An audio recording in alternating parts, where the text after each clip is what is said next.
আপনারা কোথায় যাবেন? আমরা যাবো একদিন ফিরে ভাড়া নিয়ে। মাথায় কি আছে? একদিন ফিরে ভাড়া। শোনো, প্রথম ঘাটে পড়ে কিছু ধরা।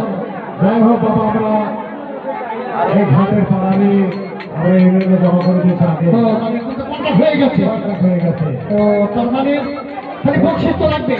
এবার বলি, খুশি মনে যে যা পারবে দিয়ে যাবে। হ্যাঁ, খুব ভালো হবে, বকশিসটা দিয়ে যাবে, ঠিক আছে? তবে দেখুন, একটি গানের নিয়ম হচ্ছে প্রথম ঘাট 20 টাকা হলে পরে ঘাটে কি 40 টাকা হয়। ডবলে ডবল হয়, সবাই তো জানেন না। তারপর সেটা শুনতে যাচ্ছি না, পরে আমার সঙ্গে আমাদের কন্ট্যাক্ট হয়ে গেছে। আপনারা প্রতি ঘাটে মাথা পিছু 5 টাকা করে দিয়ে যাবেন। যা পারবেন দেবেন। যা পারবেন দিয়ে যাবেন। জানাই ও দড়ি যাইব রে